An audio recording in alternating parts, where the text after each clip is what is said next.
Okay, welcome. Welcome to chapter 6 of The Apocalypse of St. John by Emil Bock. There you go, Nate. All right, thank you, Shari, for giving us our introduction. I think you'd mentioned before we started recording that you had some talking points. So if you wanted to go ahead and get us started, Okay. I'm anxious to see what insights you had. Okay, well, I've got, starting at page 77, what I have written down here is, what I thought was interesting was that the sun is darkened and man is thrown back on himself. So that's kind of how, that's like the beginning of Right, and he's like talking about that in the context of like basically what he's saying is like not the sun is literally darkened, but Yeah. we've stopped to see the sun as like the sun, as like this, you know, this kind of like living spiritual being, right? And now it's just the sun is just like, it's just a material object, so it holds no fascination for us. So that's like, that's how he's interpreting like the darkening to be, is like when like the heavenly objects become mere objects. Right, and I kind of So equated it to the Dark Ages too, you know, like yeah, where right. there's this just like this veil. So you're saying the Enlightenment is really the Dark Ages and not the Dark Ages. You're reversing the. Well, seems to be becoming more. I've been hearing more and more people suggest that. Like I've been hearing more and more people suggest that lately. I think that basically everything Pajot says would suggest, pretty much anything Pajot has ever said pretty much would fall into that category, I think.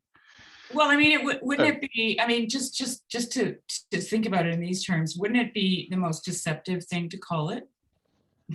Is the Enlightenment? Yeah, right. Yeah, right. Right. It's almost as if it were planned by some principality or power. Perhaps. When did that terminology come into the fore? I mean, they did the quote unquote Enlightenment thinkers, did they go, hey, we're the Enlightenment? Or was that like something that just I actually, that's actually a really good question. Like, who was the first person to call the Enlightenment the Enlightenment? I actually don't know. I don't know for sure the answer to that. But if I were to guess, my guess is it probably happened somewhere in the early 19th century.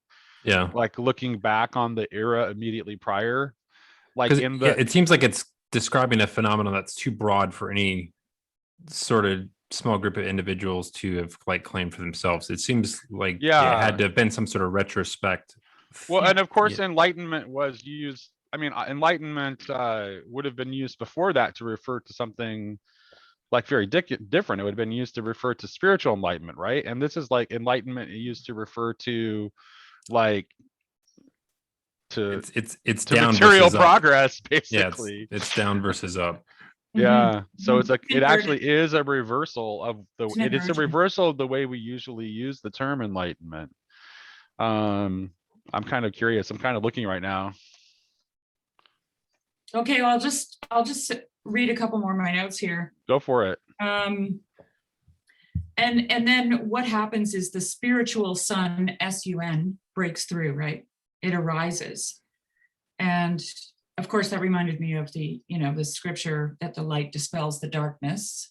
So it's also, I think, very obviously symbolic of something like that. And then he talks about the higher ego. Mm-hmm. And he says that the ego that we have now, what does he say? It's like an ego form, right? So it's like it's not a real ego. Well, he says here, the higher ego of man, his true ego, is sun-like in character. Mm-hmm. It is not only akin to the spiritual sun, it is of the same essence. So that reminded me of Maximus's distinction between the natural will and the gnomic will, right? The gnomic will being a form of a false ego or false self, and the natural will being kind of a true, higher ego in these, in Bock's terms. And I would say like that he's basically talking about what you would call theosis in Eastern Orthodox theological terms, and he's just using different language to talk about it. Go ahead. And he very specifically, like when he talks about like when he talks about the form of the ego, he talks about like how it like draws people into isolation, right? Mhm. So it's like he's like so like the lower ego is associated with individualism. So that means that so to me he's talking in personalist terms without using personalist language, because like he points out that how the lower ego leads to isolation, but he talks about how like we kind of needed this like kind of like some sort of individuation of ego consciousness in order to draw us into the higher ego. And I would say that like the higher ego that he's talking about seems to have more of the characteristics of like of personalism, where it's like, yes, um you're an individuated image of God, but your existence is tied up in relation with everything else. So it's not Well, so it doesn't have that characteristic. So it's individuated without being isolated. So it kind of like, I mean, it brings unity and multiplicity together effectively. what I thought was interesting that he says here, this higher ego never simply descends into earthly man, as it were by a natural process. Right. What we normally acquire on earth is the semblance of an ego form, by which we cut ourselves off from the world. It is only when we practice a new receptivity, when we absorb a higher content for this ego, that the sun breaks through into our soul. So what stood out to me there was actually the word practice, and receptivity, right? So I mean, again, that is attention. Well, if you're practicing reception, like to be receptive of something, you have to put your attention on it. Like you have to actually consciously attend to something. And I thought it was interesting that it would be through some form of practice that you could get more receptivity, right, to the spiritual world. And in doing so, then you can cultivate this higher ego, which is precisely what the mystics say, right? Right. That is the mystical path. That's what it is attending and being receptive to something. So what do you think, yeah, what do you think? What's unclear to me, what's less clear in Bock as compared to, say, someone like Douglas Harding or Thomas Merton or Meister Eckhart, is like, it's like he doesn't clearly, he's not very clear about like what the relation is between that lower ego form and the higher ego form, in terms of like, I would say that those other thinkers are very clear about like letting go of identification with that lower ego form is like what the practice is leading to. But he does call it false, though. So correct. So he implies it without being explicit. Does he just feel like there's no need to be explicit about it, or? I think probably he does. Well, I think you're touching on something that's interesting, about Stoner's thought and his influence on Barfield as well, where it's the difference between falling back to this sort of sort of pre-conscious era where like the ego dissolves in a sort of naive way, versus it seems like what he's saying is that in this new form, the ego is still there, but it's taking on this higher, it's lensing something bigger than itself. Like it sees, right, it becomes aware of that. The I am is not is less, the I am expands, right? Right. So and I think exactly.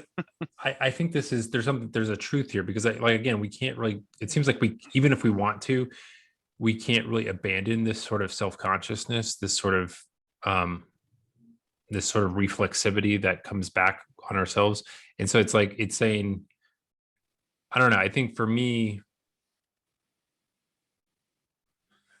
I don't know, like a lot of this is No, it's especially interesting what you're onto something here, and let's keep pursuing this, because especially in light of what he says a little bit later in the chapter when he talks about like how like the polarity of our age being like really more about like East and West mhm. Oh yeah. than I about, found that really interesting. right? too. So like more than about nations. Well, before we jump away from this, because that can happen, he does say that the receptive ego is childlikeness. Oh, okay. I missed that. So that would be, Did you? and yeah, that's that. So Oh, well, it's childlikeness, and it's kind of outgrew the childlike receptive pre-ego stage. So it's like Yeah, he seems to that. say that like we can't, like I thought I understood him to say that actually we can't like for example, like yeah, I don't know. Go ahead, Michael.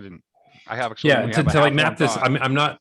I'm not this, but I think again this maps onto Harding in those stages of life for man, where it's like, and you're there's this childlikeness where like there's this lack of boundaries, like because the boundaries aren't even perceived, right? Right. Because you, in some sense, don't even have the capacity for the boundaries. But then there's a return to a sort of something in old age where like again these boundaries are kind of, but Yeah, there's Harding's seer stage, and I think it maps on. I think tell me if you agree with this, Michael. Like as someone who's really into Barfield, I kind of think that you can map on what Harding's talking about from the stages of individual development. You can kind of map that on to Barfield's idea about evolution of consciousness generally, where like the child stages, that is original participation. Well, but we can't actually, in order to enter into the seer stage, which I would associate with final participation, we can't just merely go back to there's no return to the childlike you can't state, unlearn right? the things you know. well, Correct. right. So And there has to be. the So thing that Harding says about the seer stage is he prefaces it with, he talks about the teenager coming face to face with their face, right? With their face. And the seer stage says, no, this isn't real, and does this. Yeah. So there's a conscious motion of putting it away. And again, this is about attention, I think, right? Because he really describes that as something that's like right here, and you can't see anything else. You have to put it over here, right, in perspective with everything else. Right, So, which is, but there's go ahead, Michael. I was just gonna say I feel like Harding has kind of much more of an Eastern influence, where for him a lot of the stuff becomes illusion. That's all it is. Whereas I don't know if it's illusion though, Michael. Like, okay, well, maybe I'm reading that wrong into him, but I'd say like I feel like in this chapter, and what more Barfield's doing is sort of a synthesis between East and West, where it's like I agree with you. It's the book and the altar, it's religion and science, that like these two modes of inquiry and understanding need to come together, which seems impossible to us right now. Like they seem, and I feel like that's certainly something of what Peterson's trying to do, is trying to bring these things, these modes of inquiry into some space where they can talk to each other. Mm-hmm. I mean, they're still like, even for him, they're at such a distance that it's like, it's very effortful for him to do that. But I think we're all seeing that. I think something about, well, I think I want to skip ahead a little bit, because he's very clear about what these polarities are as we go later into the chapter, and he relates them to the figure of Moses and the figure of Elijah, and then he also like, yeah, but that's way ahead. You can't go. Okay, all right, okay. Okay, right, so Shari, wait, but there's one more thing. You drive this conversation. Otherwise, I'll have I did the introduction, so I'm driving. Catharsis and photismos he talks about too, right. And catharsis is test and trials, right? Which would be pain and suffering, and photismos is this illumination that is experienced afterwards, and he equates that to death and rebirth, which is exactly what Harding is talking about. Yeah, and you have to, because this is, I think, this is where I would say Harding is right. And I Yes, think Harding actually, Harding is actually, I think, standing astride the East and the West too. I he think is. maybe like sometimes he might give a little bit more weight to the Eastern language, but he's still, I think he's in between the two. Because notice like the seer stage is a stage of conscious choice, right? So it is like Yes. it's a more active move than the standard Eastern move, I would say. So there is that. And then the other thing is like it is death and rebirth, because and Harding puts massive influence on this, is that like the only way to move past that ego form His death. is to die, to let it die. You have to let it die. But I just want to correct something here, because when I say that Harding takes the face-to-face experience that we have as adults and puts it over here, he's not removing it out of the picture. He's putting it in the picture where it belongs. Okay, so he's here, he's in the trees, and here he sees the forest. That's what he's doing. He's giving everything a context. That's what the seer does. So it's not like the Eastern idea of nothingness and just, putting everything away from yourself, but rather it's well, I think it's a very Christian idea actually to take it and put it in perspective. Right, because when he talks about, in the case of Harding, when Harding talks about that, what he suggests is that when you do that, that essentially like when you do that and you make yourself headless, what you do is you make yourself an open vessel to both like give and receive reciprocally that And identity. you're also dying, like that, right? Something dies when you do this. When you do this, right? Like this dies, like Right. It has to die. So yeah. Anyway, I just wanted to hit on that because I thought that was interesting. And it is dying too, is the thing. It's like it is dying. If this is if your identity is entirely bound up with that like specific limited material manifestation of your being, Mhm. then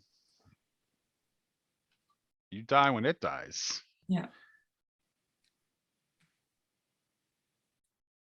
Okay, well, should we move on to page 79? We can roll through. I love it. I love that you have these little talking points for us. Okay, something jumped out to me because I've had this thought for many years, and I actually used to worry about my children. He talked about film flicks. Yeah, that? I do. He doesn't like. My first thought was, man, he really doesn't like movies. No, let me. Like, what would he think of the internet? Like, what would he think of the internet if he has a problem with movies? Well, he's not talking about movies per se, because I think he would like the stories, but it's the technology. So I'll just read this. Advancing mechanization in all fields puts man on the defense, and threat to his existence is not only concentrated in the means of mechanical destruction, which are let loose in wartime. There are other and subtler means which can be more dangerous and soul destroying the less they are recognized. And I think those are like subtle and not recognized are important there. An instructive example is the film. Since a film strip consists of innumerable separate photographs divided from one another, innumerable shocks continually issue from the screen and strike the human eye, but they succeed each other with such rapidity that they escape our perception, which functions more slowly. Whereas natural seeing enriches and strengthens us because it offers us coherent reality. The flicks, whereby we strike ourselves with millions of splinters, as it were, frighten the soul into itself and weaken it. I thought that was a really interesting observation on his part, because I can remember standing outside. I had to go outside at night once and turning around to walk back to the house, and I could see the TV in the living room, and I could see the light in the windows, and it was just doing this, like crazy, right? And I was like, oh, that's so violent. Like, and my kids were just like sitting there in front of it, right? And the scenes are changing, and it's even gotten worse. Like, that's 30 some years ago now. And think about it today. I mean, I think there's actual science behind how many seconds per frame, right? And the action is more intense. And so it acts. Yeah, we've increased the frame rates over time too. Right. And so it becomes, in a sense, well, I wrote here, it's equivalent to a violent assault, like a repetitive blow that dulls the senses, which is what I think he's saying, right? And so it has to be incrementally increased over time, because otherwise it doesn't have the same effect anymore, which it has been doing. So I couldn't help but think about this weird part of I don't know if either of you watched the 4-hour long Christopher Langan conversation on theories of everything. Okay. I still haven't got all the way through it, but I have watched, like, I think all but the last hour of it now, but I've been going through it very slowly. But there was one point in it where he talks about like how like he has this view very much like Harding. It seems like that everything is both a subject and an object, but like they're different, but that like the subjectivity of like very simple things is like nothing like the subjectivity or agency of like, you know, things that are more complex, right? So like, you know, in a way, like, you know, so an atom has agency and an atom has a subjectivity, but it's obviously much reduced compared to what a human being would be, right? But it does have that. And he was talking about how like we participate in what we see. And that I couldn't help but think of like some of the things that Barfield says about like modern art, because I think that's ultimately, like, Barfield would agree with that statement, like that we do participate in what we see. And when Bock is talking about that, he's talking about how we can do, because we participate in what we see, and we're putting these images that contain like things that we're actually not even consciously aware of, but at some level we are participating in them when we put them in front of us, that we have no idea what that's doing to us. Well, there's also the idea too, that if you are trying to cultivate some kind of receptivity through attention, and your attention span keeps getting shorter and shorter, think about that. Yeah, I think it actually is. I think it might actually be causing the shorter attention span, right? Yeah, it does. Yeah, it's like because they're feeding into each other. It's like a and like, notice what I said earlier on, and when we first started talking about this particular point, is like how like we keep trying to like increase the resolution and increase the frame rate, and it's like we're trying to make it more real ultimately. And we're living in an epidemic of ADD and ADHD. Yeah. So we're all going to give up our Netflix then, right? I hardly ever watch. So. Good for you. So some of that next paragraph there is really interesting too. Oh, go for it. Where he talks about a false sense of values and absorption in false ambitions into the human soul. Where's that? This is just after what you were. It's okay. The paragraph right after what you were reading. Oh, yeah. And then it says, this is pictured at the fifth stage in the crisis of the drama where, for example, the smoke of the pit becomes a cloud of locusts. And next to no time, locusts devour all green life. Where they pass, everything stands bare and dead. There are 1,000 things in modern life corresponding to this process. When we have finished our day's work in the treadmill of civilization, we are not only tired, but affected in our very substance. We feel robbed of our vitality as a tree is eaten bare by locusts. Yeah. Sleep alone is not enough to restore us. And when I was reading this, it reminded me, you know, I told you guys last week, I was like trying to like put myself on a lower information diet because I feel like. Yeah, me too. Yeah, I just felt like it was, you know, I have a sort of arrogance that I'm like sort of smart and kind of just, you know, engage as much information as there is and just kind of like it's just external to me and not, but I just was slowly realizing how much arrogance was built into that presupposition, and that really it was sucking a lot of my capacity for just being a person, out of Yeah. me. So that I did feel like my capabilities and capacities to just, once I was trying to, just be present with another human being, or like, talk to my wife, or, go on a walk, and, I would just like, I wasn't, there just wasn't enough of me left. It was like, Yeah. it was a sense Yeah. of myself having been eaten away, Yeah, and, totally. and just being in that state so often, that not knowing where to look for what was the cause of it. It's too much attention to a particular mode of attention. Yeah. So it ends up like And and locusts are the perfect metaphor, because it's just it's just a little thing here, a little thing there, and like none of it by itself rises to the, something that you would give attention to and consider and like think about, is this a bad or a good thing? It's just kind of like these little tiny little cuts, and but by the end of the day, it does leave you like, you're just not Empty. a person. You're kind of, Yeah. you're empty. Yeah. Well, it does say further down, it says, from the opened pit, spirits of restlessness invade souls and bodies. And I think that's very true for the age that we live in. oh yeah, he actually like what he says, like basically that we have like an epidemic. Yeah, right here at the bottom of page 79, epidemic possession Yeah, threatens us in reality. yeah. And I think he wrote this in the early 50s. So I think it's like, it's pretty evidently here. Like, I think that's what we have going on. Yeah, It's the, like the if thing you, is, it's so like back then, like people could point to it. Nowadays, you can't point to it because it's everywhere. Like there's not like a place, right. unless you have some weirdo friend But that do you lives out in the think middle of nowhere, you don't really have a place to point where it's not there. that's me?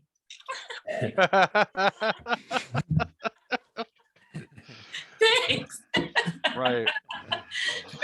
No, but do you think that it's because we do But it's not, and not obviously only information overload, right? but not only do we have this like kind of like epidemic possession, but we have, it's trying to replicate itself like as much as possible. Mhm. It's just like just like this weird, and it's coming through like, it's coming through our entertainment, like mostly. These things that are competing for And our just attention. information in general. I mean, Right. yeah. Yeah, and through the information, right, yeah.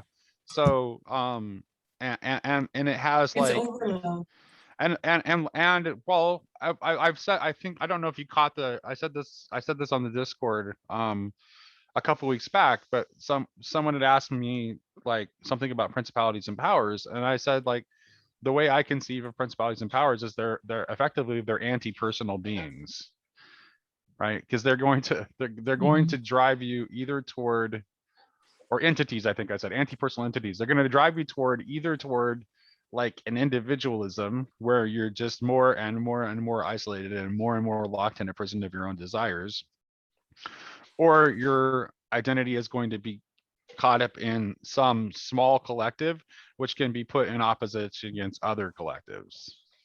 And like what you're being drawn away from is that personal mode of existence where you see yourself as a relational being whose existence is caught up in this connected web of relations. And that's actually how you exist, and you can't exist any other way. You can't actually exist as an isolated individual, and if you're caught up in so much, and if you're caught up in a collective, that's where it's like feeding you its energy and giving you its motivations, you also cease to exist, because you're just pushing forward the agency of that collective. I'm curious, if at all, did you see this collectivism versus individualism? Do you see that mapping at all onto the West versus East dichotomy in this Yeah. chapter? I think so, because I think it's like, Yes. it is the negative extreme that it is like the West tends more toward, it's more vulnerable to the individualism, and I think the East is more more prone to the collectivism, and neither's right. Like, You know, what is, I think he's like in fact, like, I think in this chapter, like Bock says that, like, you know, the Christ is in the middle.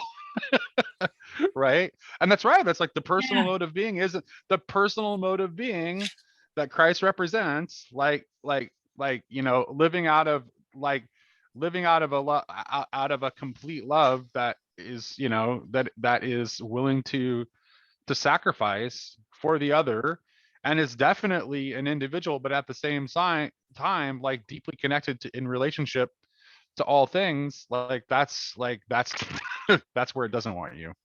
Well, where he talks, it's further down, but I'm jumping ahead now, but where he talks about Moses and Elijah. Yes. So that's also super interesting, I think. But I just wanted to make, because you were saying Christ is somewhere in the middle, right? Right. And Moses represents the law. Bock would say the past.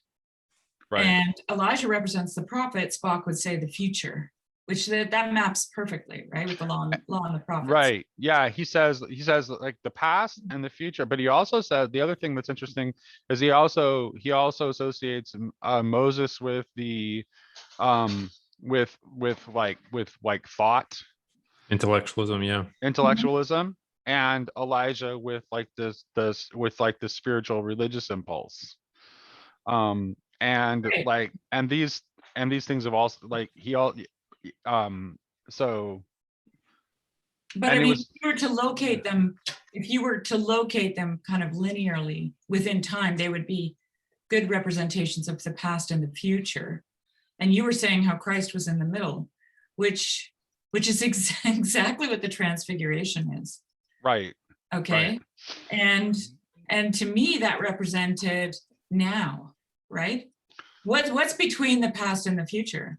Now. Right, which is also eternity. Which is eternity. Yeah. And timelessness. Right. So I thought yeah, that's what I mined out of that. But I thought it just reminded me of it when you said Christ stood in the middle, because that is what the transfiguration is too, right? Absolutely. And I mean, it's not just that, like it he was a bridge between all that stuff too, right? But I don't know, I just thought that was interesting. Yeah, the other thing yeah, go ahead, Michael. I was just going to say that in the scriptures, Elijah is always symbolized as being a sort of forerunner to Christ, because and of course, like it's John the Baptist is seen as having the spirit of Elijah, and then within messianic Jewish thought, like that the thinking is that Elijah comes again before the Messiah shows himself. And yeah, there's something really interesting going on there. And like I'd never explicitly connected. I think I've heard those interpretations that people have always said, oh, who are the witnesses? And people speculate about being Moses and Elijah, but I had never seen mention, as he does here, of that the miracles from the two witnesses map onto what those two did, which I'd never. And if you look at so I want Michael, what you said there, that's really important. Let's talk about this Moses and Elijah thing in connection to this intellectualism and spiritualism impulse there for a second, because if you look at West too, though, right? Like because if you look at what happened in Jesus's time, like with John the Baptist, right? So like the Pharisaic tradition after Moses had gone all the way with this sort of intellectualism, right? Yeah. And trying to define, every last, iota. And John represents this, it's the spiritual calling back to because and Bock is very clear that you don't want to go to either extreme, right? That just going too much into spiritualism also is a problem too. So I think that what he's suggesting is that that rather than looking for the literal return of Elijah, that what you will see before the Parousia is that you will see a return of a new revitalized spirituality, which will draw us out of this extreme, gravitating too much toward one pole and draw us back toward the toward Christ in the center. I don't know what you think of that, but that's what I thought of while you were talking. Yeah, I think that's a succinct, articulation of what I was trying to point at as well. Okay. I couldn't help but think, like when he talks about the altar in the book, where is that now? Oh, here. He talks about it in the context of the little book. No. There's this one spot here. He says, so yeah, okay, yeah, he does. You're right. He talks about assimilating the little book, right? Right. Oh, there's some stuff in there before. Well, okay. So yeah, I think what he's pointing at in that, like, is there a quote that you wanted to read? But I think I have an idea of what he's pointing at there. Yeah, I was going to read this here. Go for it. There's some other thoughts I have though further back, but we can go back. We can backtrack. That's fine. How do we learn to assimilate into our being the book offered us in accordance with the purposes of the angel of the threshold? In the little open book, the first of the basic apocalyptic pictures reaches us in an altered form. The heavenly book, which was closed up first with 7 seals. Now we are already in the realm of the second basic picture, the heavenly altar, which forms a background to the trumpet blasts. So in a sense, it is before the cosmic altar that the angel gives us the book to eat. Book and altar meet. Everything spiritual that we accept as doctrine and knowledge will penetrate and transform our whole nature when we learn to combine thinking and devotion, inspiration and reverence, when the celebration at the altar becomes the source of our seeking for knowledge. Now, this might sound kind of simplistic, but that's exactly what I experience in the liturgy. Mm-hmm. That's where I see those things actually coming. That description that he gives is, to me, a very good description of the Orthodox liturgy. I don't know about the Catholic liturgy, but and the Orthodox liturgy is supposedly built on the book of Revelation, the Apocalypse, right? Well, the building is, yeah, and then the building is the building is the Apocalypse, and okay. And the book is actually on the altar in the church. Yeah. Okay. It's actually sitting there. And then when you are how does he put it here? Everything spiritual that we accept as doctrine and knowledge will penetrate. Where does he say that now? Thinking and devotion, inspiration and reverence. Right. So like when you're listening to the liturgy, it's scripture. Well, it's also what he's clearly saying there is that like just like reading the book, just reading the Bible and having maybe the right doctrines and the right interpretations isn't enough. Like right. the book. Well, that's what I was getting at, because the book has to meet the altar. Right. You're hearing it at the liturgy, but you're actually facing the altar and you're worshiping. Right. And the altar, and if we recall earlier, he ties the symbolism of the altar to what?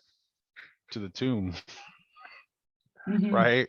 So there's a dying and sacrifice that has to there's a dying and sacrifice that has to happen, in order to bring the book and the altar together, and that's what creates the temple, which I'm getting ahead of myself, but we did talk about that earlier, so I think that's fair to me to say, is that what he's implying here is that the joining together of the book and the altar is what creates the possibility for the temple. So when you have that, so thought and deed come together, to put it in really simplistic terms, in order to create a vessel that is ready to be an indwelling place for and that's what he the does. higher ego, or the Holy Spirit, or whatever you want to call it. That's the movement that's required. Well, I just couldn't help but think of it in terms of the liturgy, because of the way that he used the word thinking and devotion, inspiration and reverence, because you have people venerating icons and prostrating and hearing the word and standing before an altar and bringing a sacrifice of worship. in a very holistic manner, right? Like it's all happening at once. And Wouldn't so you all say? those things are engaged. Wouldn't you say in addition to describing the liturgy, wouldn't you also say that that is a good descriptor of the way theology has often been done in the Eastern, and not only in the Eastern Orthodox tradition? I think there are plenty of theologians that you could cite as examples from the Western tradition too. Thomas Aquinas being a good example of that, Right. where it's like you have like the intellect and the devotion like coming together, and it's actually like that they're being applied together in the theology. Yeah, it's right. So if you have a theology that is only the work of the brain. mind, only the work of the brain, and there's no devotion that goes along with it, it's something's going to be missing. Mm-hmm. And if you have a theology that's just, let's say, all devotion, right? Since all sincere devotion, but it's lacking in like intellect, then there also will be something to be missing. And Right. so it's like you Yeah. need that altar and that book book coming and the together altar. in the theology as well as in the liturgy. Yeah. So And that's a good point. Like, I don't know when that stopped happening in the Catholic Church, that theology came out of a monastic tradition, really, didn't it? yeah, it did. And Yeah. I would definitely say that there was a move, like I would say probably I would say that like the scholastics after Aquinas, like it kind of like it was too much That's intellect right. and lacking in devotion. Yeah. I Because mean, I know. and I'm going to be very fussy about the way I'm using devotion here, because it's like devotion has to be more than just like, it has to be more than just going through the motions. It has to be more than just the forms. Like Well, it has to devotion be actually means that, Nate. right. Oh, I know it does. I know it Right? does. I know it does. We've minimized it, Right. Yes, I totally know. minimized. I just wanted to be very clear that like we have to like, and like I don't think that the devotion, I don't think there's a possibility of devotion if if the devotee is completely blind to the super sensible world, to the spiritual realities. It's like you have to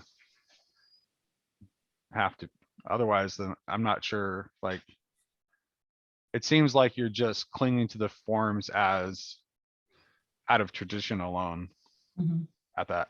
Otherwise, anyway, I have no idea what I'm talking about. Well, I'm just I think I picked up something in there. I feel to me related to this idea of non-identical repetition, where there's this sort of dichotomy between that non-identical repetition and what we gravitate towards, which is trying to kind of fabricate copies of things, exact copies, because it's easier. right. And in some sense, and when Sam had his conversation with that Gnostic, and the way he was describing Gnosticism was really interesting, and made me think a lot about the ways in which certain things are always going to, because of the nature of what we can write down, it's going to have this certain staying power. You can see how it's going to accumulate, and you're going to get accretions of that bit because it can outlive a human life so much more easily. It transmits across time in an easier way, right? Because you just got to copy it down. You don't have, and especially once you introduce things like the printing press, and now there's all these pushing towards that mechanized exact copying of things versus this other thing where it's looking back and reflecting upon how it is, but it's infusing something of itself in the copying. Right. That's completely different, but we all know it when we see it, because I think this is the difference between, in some sense, this is what all art is. It is a sort of pointing back to something, but it's another layer on it that is a contribution that is actually new, because it's coming from this unique individual's perspective that layers in something that is now communally exposed for everybody else. I think that's true of art, like in the broadest possible sense, because like actually like you can bring that sense of like art to like almost anything you do. Right. And I would say including like just to um just to tie this back to like the kind of the alter in the book conversation, I would say that that's kind of like that's also true of like when you talk about like the meaning of a text. Like there is in fact a like oh boy, I'm gonna say this. Here we go. I'm gonna say this because I just think it's true. There is in fact a possibility of you discovering new meaning in a text that's sufficiently complex. Mhm. And like I don't like uh, I think that there's an irony here where I think that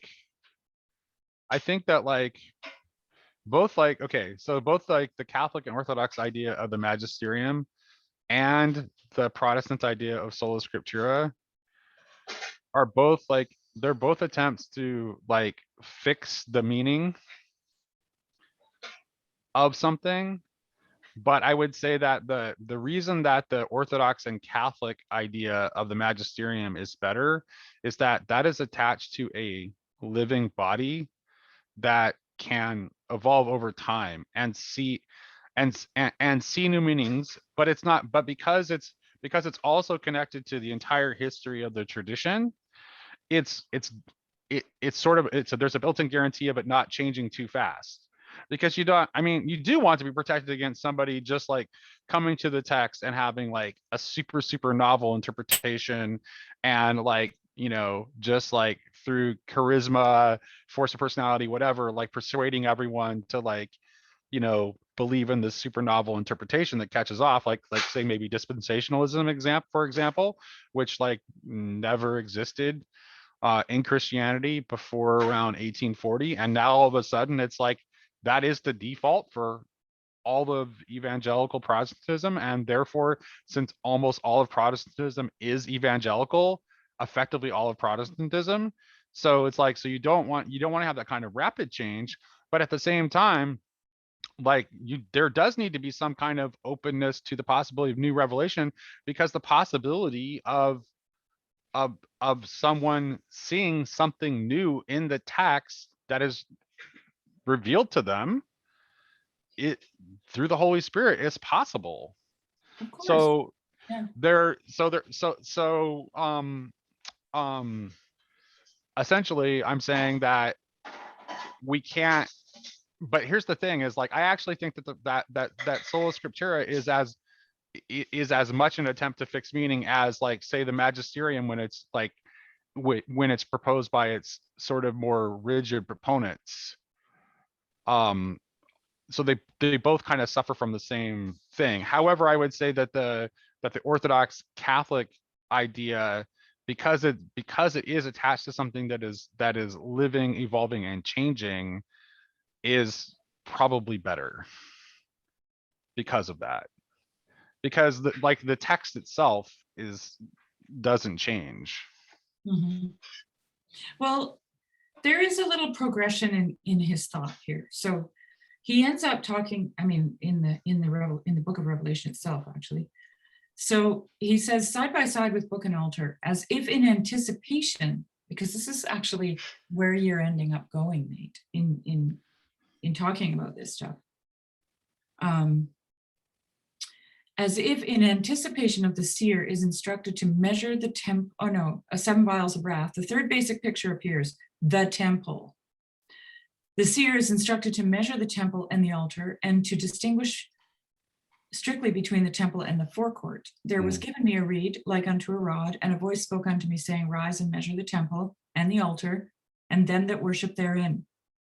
But the court which is without the temple, leave out and measure it not, for it is given unto the Gentiles. And again, and I don't want to like beat it, you know, I don't want to sound like I'm proselytizing or anything, but it's really salient to me because of where I am. But that's the narthex in the Orthodox Church. And So then he says, well, humanity is standing on a threshold, right? They cannot approach the threshold without taking stock of its beliefs and drawing up a balance sheet. And then he goes into that a little bit. It is not difficult today to see the golden measuring rod with which invisible hands are at work measuring temple and altar.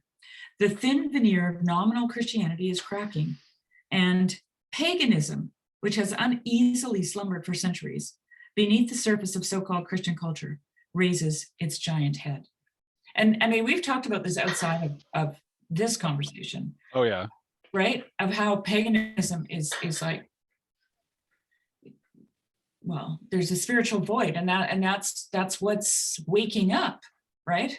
Right. And he says like a couple sentences like after that, like he says like that we shouldn't be too quick to dismiss these revivals of like Celtic or Germanic paganism, because they're seeking to fill a void that we've created because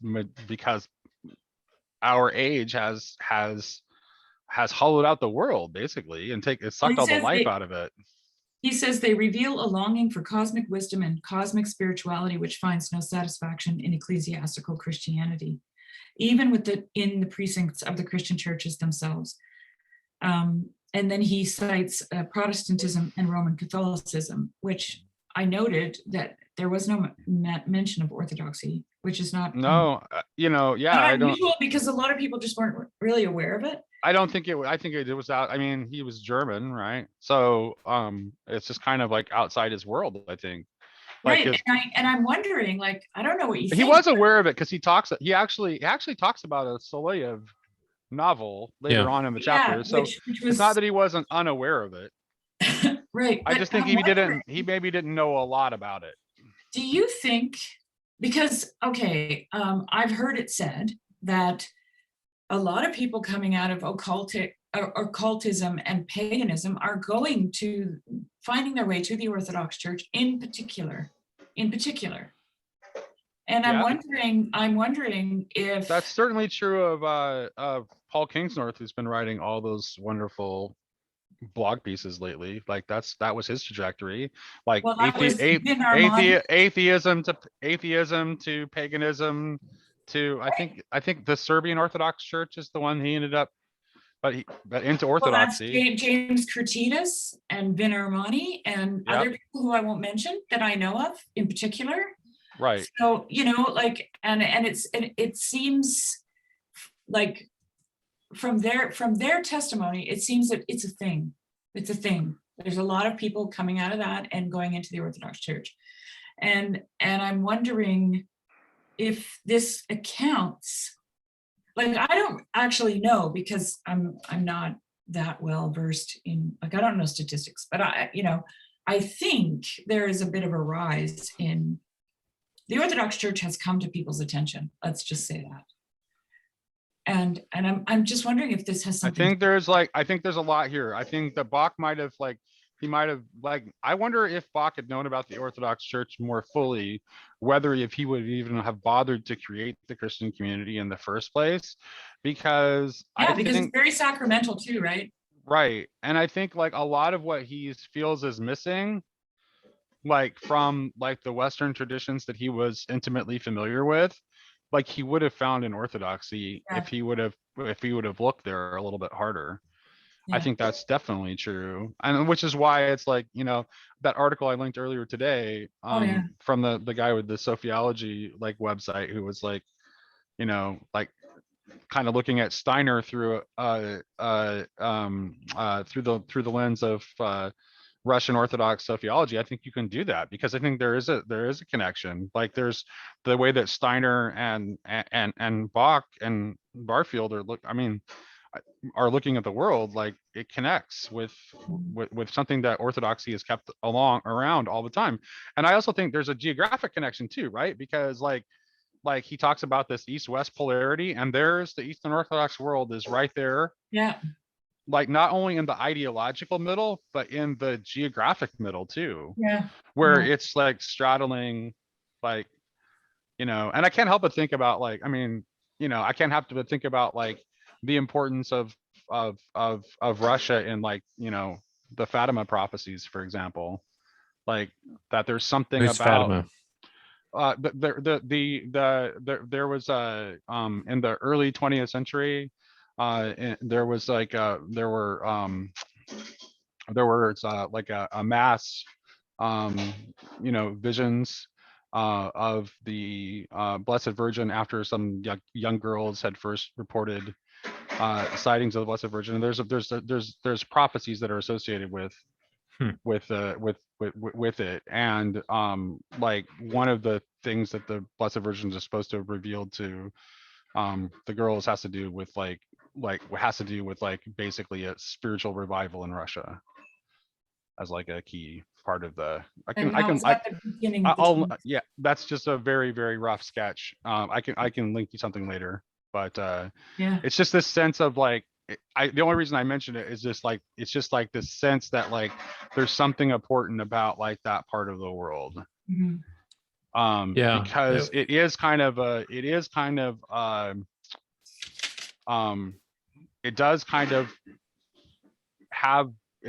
unite the perspectives, like Yeah, But and he gives a good, I mean, like the bit on Solovyov is really long here, so he's I pretty love that. familiar. yeah, at least with that novel, for Well, he sure. said Steiner spoke in Russia too. He said, I Yeah, think- in that's Finland Steiner, actually, but yeah, oh, right, in Finland. yeah. Oh, okay. Yeah, I think he was aware.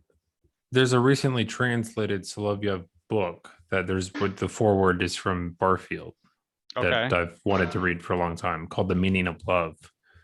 But I hadn't heard of this book about the story of the Antichrist. But Right.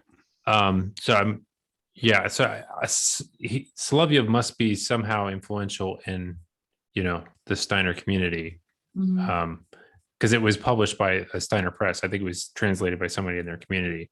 Oh. And this was probably back in the 60s or 70s when it was translated. Right. It was the first English translation. I'm curious, does Solovyov ever get referenced by Bulgakov at all? So no. Well, I know that like I don't know about, I've never read a direct reference, but they're like they're roughly contemporaneous, like they're like associated figures, but I haven't read any direct reference. And he was a philosopher. Yeah, Solovyov, he was like a lay theologian. Yeah. Okay. He was friends with Dostoevsky, and supposedly a lot of characters in Dostoevsky novels are like modeled on him, like Alyosha for one, and Brothers Karamazov. But he's a really interesting figure because he writes on science and all these things, like the book The Meaning of Evolution. I've started reading it, like I'm sorry, The Meaning of Love. It's like it starts with like a treatise on evolution and what that tells us about the ways in which procreation happens and what love's connection is to it. And it's really interesting. I haven't been able to dive into it too deeply, but I was just curious. I don't know. Seems like there's something there.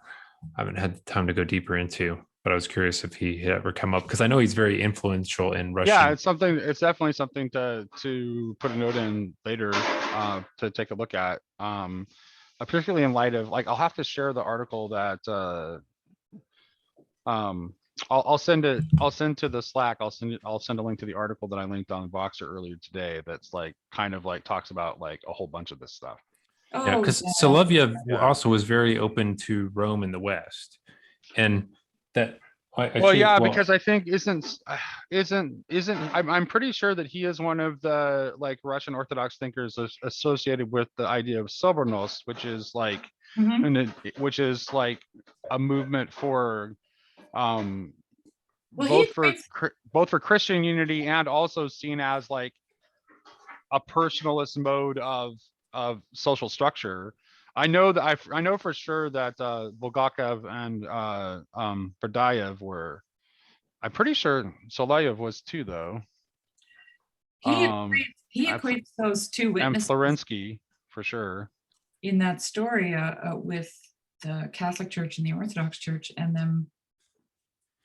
So in this book, I think I mentioned this book to you guys the other day, The Russian Mystics. The intros from Thomas Morton, and he makes the point that Russia kind of is this unique combination of West and East. Yeah. Like it is taking strands from both, without seemingly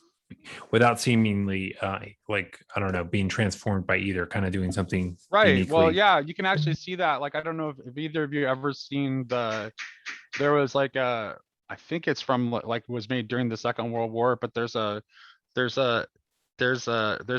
old Russian film about the life of Saint Alexander Nevsky, where it actually like portrays like in that film, it actually portrays like the life of Nevsky and like fighting variously against like the Teutons, like so the Germans from like from the West, and then like the Tatars, the from the East. So it's like that is the Russian story, is like Russia is like sandwiched in between and often fighting against both the East and the West, and culturally it's the confluence of influences from both. So, and people all around the world kind of recognize them as being distinct from anything else. Like, thus the phrase, "Oh, those Russians," right? There's just nothing else to describe them as. right. Just simply because they don't fall into the category of. I actually don't think they're alone in that too. In that though, I want to say okay, now this will make my son happy, because it'll give the Anglicans a little bit of props here. I think the Celts are kind of the same way, because the Celts are like kind of weird, because they're so separated geographically from the rest of Europe, that they have like this similarly unique. And I also think there's the other thing about the Celts, because their poetic and musical traditions are so strong, it has allowed them to, like, no matter like how, like kind of like the Russians, like, the Russians have like the Russians, maybe it's because of the suffering and the tragedy, but also because of music and art and all those things too. I mean, they have, and a great literary tradition, but the Celts in the same way, it's like, first of all, they're kind of like separated from the rest of Europe, and then they just have like this bardic spirit that like keeps them like from being completely disconnected from, I'd say, the super sensible realm, because no matter how great their intellectual achievements are, there's always that bardic undercurrent, like, and a connection to otherworld. Yeah, like you might be interested in this book. I found it at like a used bookstore. Whenever I go travel, I always try and find used bookstores, and I always end up getting something. And this one, nice. I don't know, it's really cool. Like, just all these pieces. Like, it's just it's like, it's so distinct from any sort of other art forms. It's very interesting, and it's got a lot of the mythology woven into the book as well. Yeah, that's the thing. The mythology is interesting too, because it's like they're like one of like the repeated things in the mythology of the Celts. It's like, it's all like, so much is about transformation, and some of them are like weird transformations, like like men transforming into salmon and that kind of thing. It's just like, it's very, very much a heavy emphasis on transformation, and then also like contact with the other world. I watched a series recently about Celtic saints, and what's kind of interesting about them is that the guy said, I can't remember his name now, but I can link it to you guys. He said that the deserts of Egypt were not far from the shores of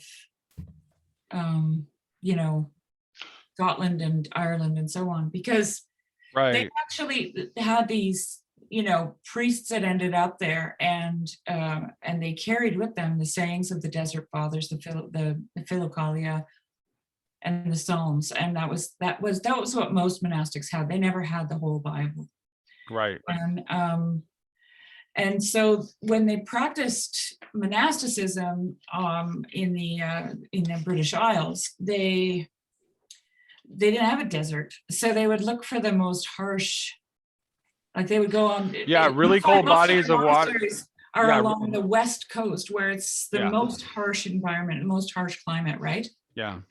But they were actually mimicking the Desert Fathers. So there is a meeting there of East and West too. Well, yeah. Well, what the Celts would do is like they would use like really frigid, cold bodies of water in the way that the desert fathers used the desert, right? Right. So rather than going out in the desert, they would just like wade out into the frigid, cold waters of their, far northern clime, and just Right. like immerse themselves like in frigid, cold water while they prayed and meditated. I know I shared that story with you of like the otters like warming the feet Yeah. of Saint Cuthbert. I mean, that's the kind of thing that you have coming out of the Celtic Christian It was, tradition. Although Cuthbert's an Anglo-Saxon, to be fair.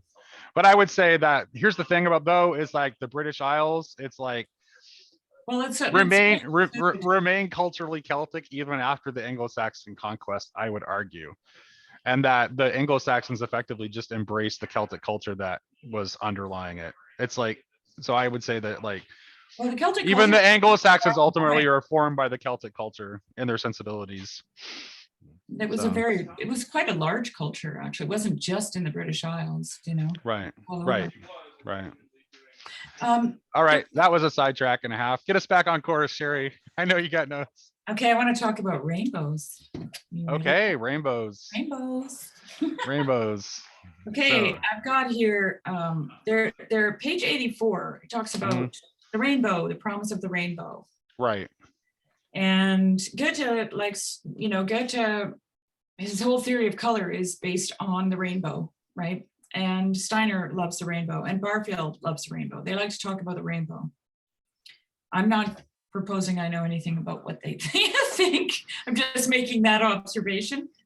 Well, I mean, there's a reason. I mean, the rainbow is one of those. I mean, the rainbow as a thing, it's like it challenges like that border between the real and the unreal, right?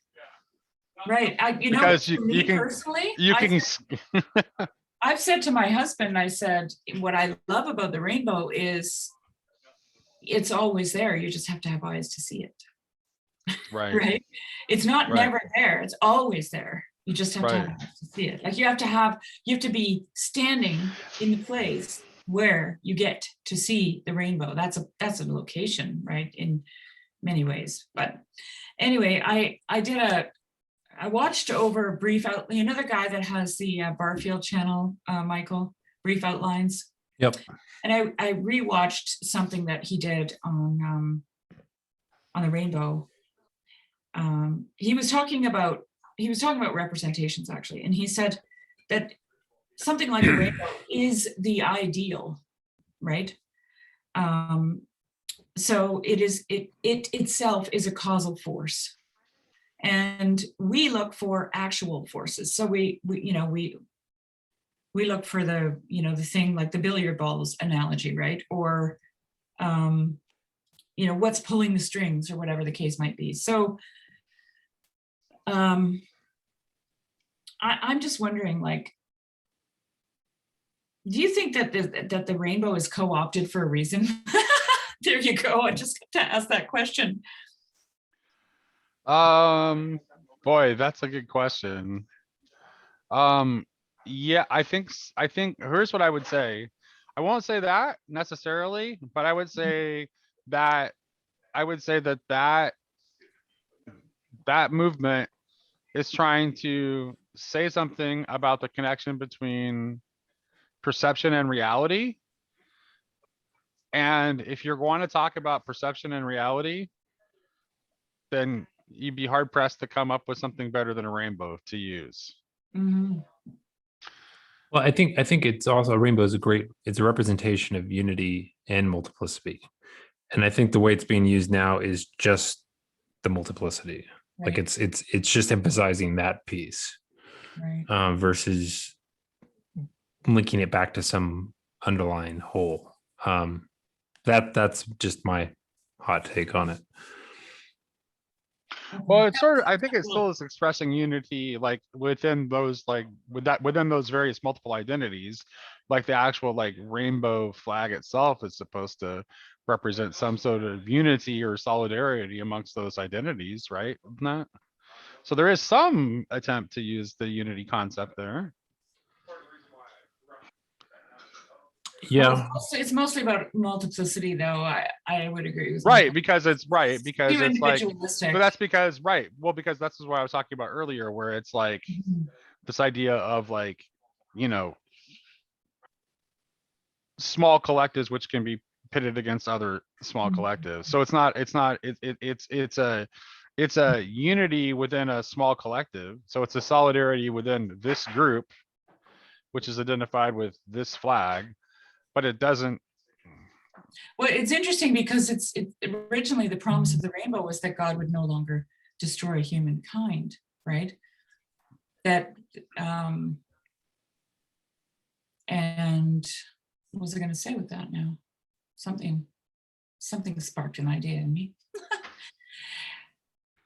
Well, he talks about the rainbow. It's also, you know, the shape of a rainbow. It's overarching, right? It covers all. It's like the image of God as a hen gathering her chicks, right? It's that same image of overarching, promising, holding, you know, something close, all of humanity. And now it's used to describe only a portion of humanity.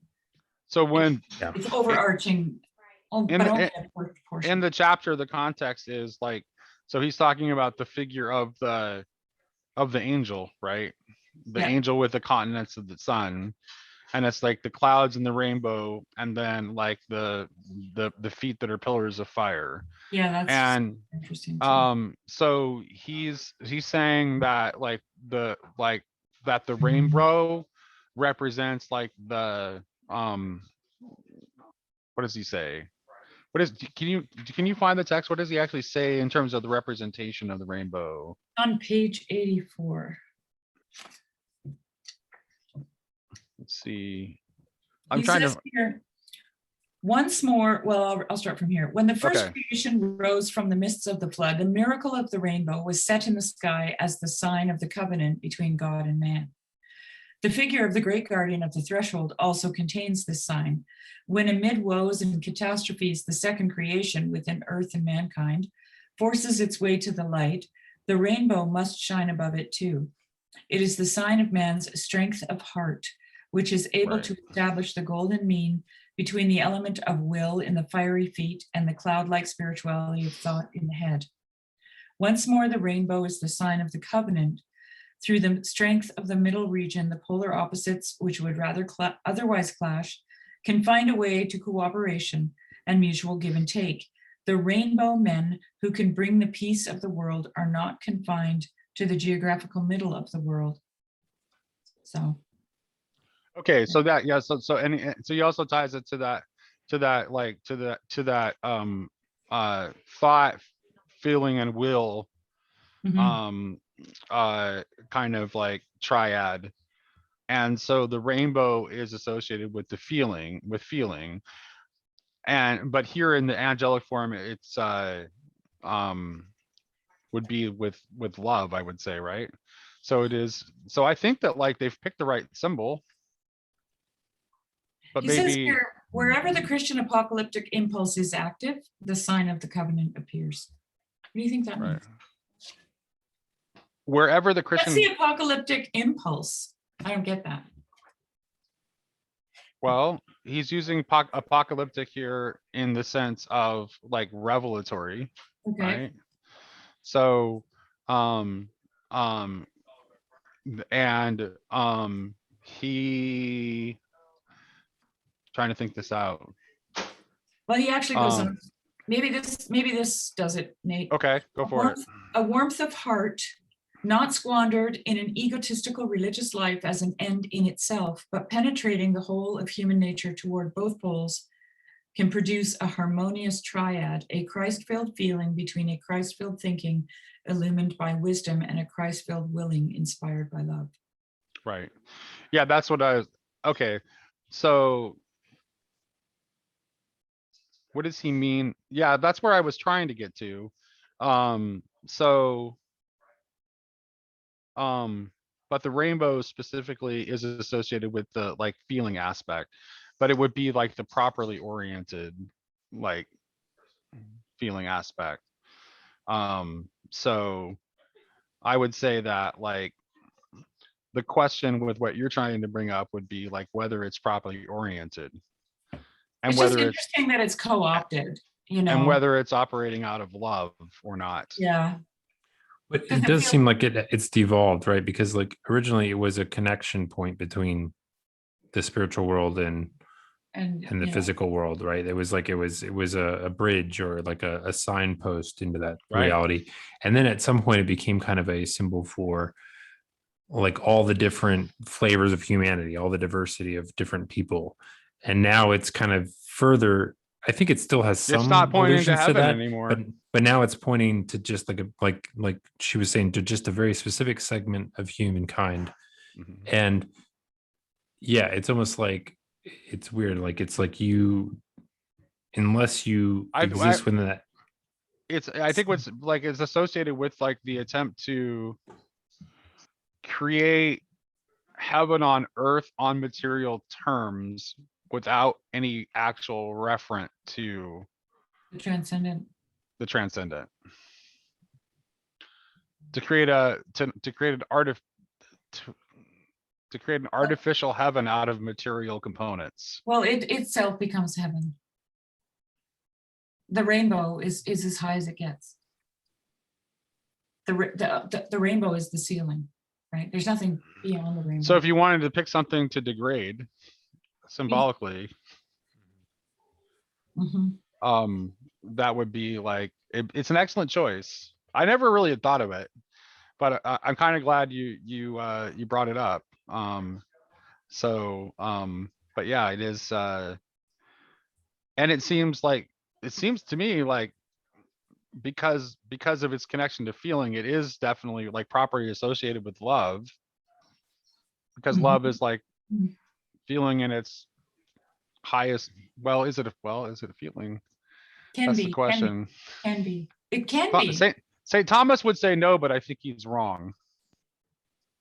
I think but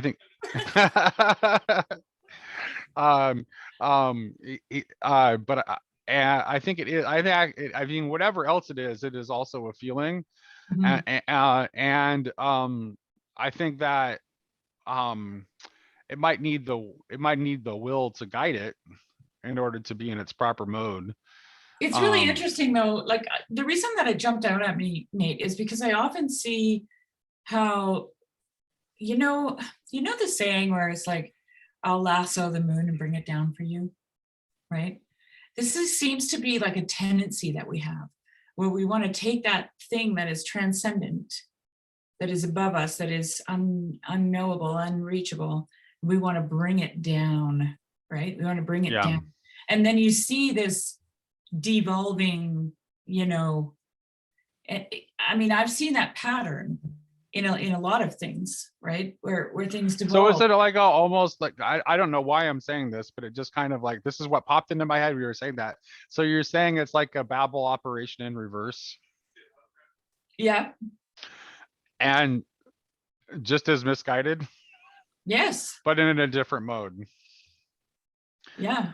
That's interesting. I want to think about that. Do we need to, I definitely got to go. Do we need to do a part 2 on this, or do you think we adequately covered this chapter? I think I got everything. Okay. I just have one little question. Go for it. 3.5 days, 3.5 years. What's the significance of 3.5? Do you know that? Is that like easily? Seems like it's a connection to 7, right? But half of 7. Half of 7. Oh, that's a good point. So it's all, which is Bock said earlier, is the fullness of time. So that's interesting. So that would suggest that it's something that happens in the midpoint. Then there was one other thing. He kind of states Steiner's mission in here, and I just wanted to read it because I thought it was kind of interesting. You mean in the creation colors in the rainbow, isn't there? Oh, yeah, there are. Yeah. Okay, so it says here, the resurrection of science has been given an impulse of great importance through the work of Rudolf Steiner. He was not a purely human brilliance. His was not a purely human brilliance. In him, a man became the organ of a higher helping power, which desires to wrest the corpse of human thinking and knowing from the adversary. and to make it throb with new life. The spiritual science founded by Rudolf Steiner signifies an inroad into the culture of the Michael, that's the angel, powers. Already it has shown its living influence in many departments of knowledge and culture. So it seems that Rudolf Steiner was trying to take back, right? Which there's a lot of talk about this now, which is also kind of interesting. Yeah, there really is. Right? Taking something back. Mm-hmm. And I kind of thought, I don't know, maybe you don't think so, but I wouldn't mind hearing. Steiner's mission, it's kind of like Vervaeke's. Yes. Vervaeke seems No, to be it's very, no, this is exactly what I was thinking. It's very much, and I think for Vervaeke too, it's interesting. It's like, I think Vervaeke also like represents like this sort of like kind of like undercurrent, like it's not like, so there's been sort of like there's been an undercurrent of a different path modernity could have taken, like kind of like running beneath the culture like all along. I don't think like you know, Steiner, I think maybe he overstates Steiner's importance in this, I would say. I And don't that, know. like, Garfield thinks he's really important. I know. Really important. Yeah, but they would both agree that Steiner couldn't have done anything without Goethe, for example, though, right? So I still and I think that there's like there's a lineage of like an alternative modernity that I think that like these thinkers represent, and I think that I do think Vervaeke, because of his Platonism, is in that tradition, and I think what it is, it comes down to like taking the unseen as seriously as the seen. Yes, that's That's what what I it thought. comes down to. Yeah. And that's what this is about. It's like, are we going to take the unseen as seriously as the seen? And Super sensible world. the super sensible world, right? The unseen realm. To steal a line from Heiser. Well, you know what I love about Bock? He doesn't say we just need to see it. He says, no, it comes crashing in on us. And that's what the whole apocalypse is. He says it comes crashing in on us, but he also is very clear that some people won't see it, and that will double down in materiality, into materiality, even when the and have no idea and cannot understand what's going on. No, and I don't know, I don't know that we're not in that age right now. Like it seems like I think we are actually. Like I think I do too. To that. Yeah. Yeah. Okay. So there we go. So we might we know where we are. Now maybe we can have a dialogue with the dispensationalists and figure out where exactly we are with in the end times countdown. There is something going on though. Well, here's the thing. I would say that like, I mean, yeah, I'll just, this will be a big sidetrack. I got to end this. Thank you both for joining for joining me today. And Shari, thanks for driving this one. Appreciate it. I'm going to start to do the introduction next time. Okay. Talk to you both soon. Okay, bye-bye. Bye-bye.